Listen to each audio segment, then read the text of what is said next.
orange chocolate. I don't need to sell that to you. You know it is magical. Let's get started. This one's a heavy lift, but totally worth it. Also, I added a little screen time on how to make your cake look pretty. Start off by whipping eggs and sugar till light and fluffy. I know that is a lot of eggs, but feel free to half this recipe. I was making a cake for a birthday scene.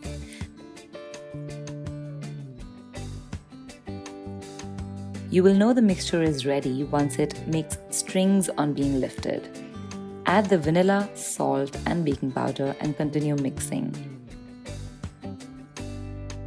Melt butter and add to this mixture, but do this slowly while you continuously mix. You don't want your eggs to cook.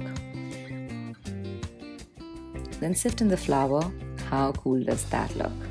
Fold in the flour. It might be a bit lumpy, but that's okay. We will mix this further. Now divide the batter into 2 halves and add in the melted dark chocolate to one and melted white chocolate to the other. Mix well.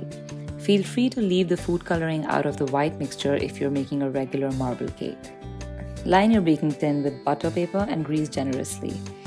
Pour in the 2 batters alternately and use a butter knife to swirl right to the bottom. Bake in the oven for 35 to 40 minutes in a water bath. While your cakes are cooking and cooling, let's make some decorations. To make candied oranges, use 1 whole orange and slice it up.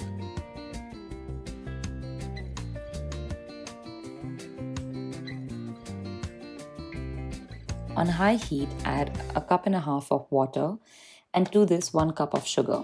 Stir well to dissolve. Once dissolved, don't stir this again, otherwise it will crystallize. Slide in the orange slices and let them cook for about 15 minutes. After that, flip them over and turn down the heat to medium. Cook for another 15 minutes. Lay on the rack to cool.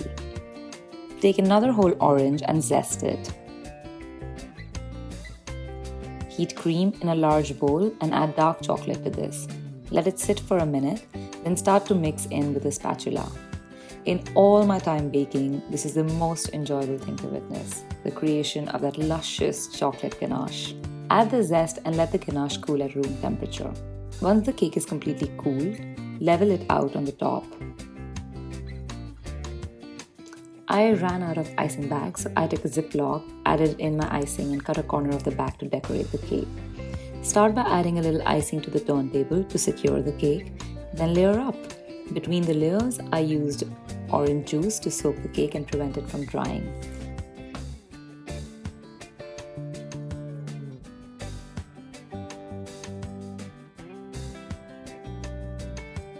Use the DIY icing bag and fill in the empty spots. Level out with a knife or a scraping tool. Add a swirl on the top. Some decorations at the bottom. Use 2 knives to transfer the cake to your final plate. Finish off with some candied oranges. There you go. You have created a masterpiece that is even more beautiful on the inside. Devour away!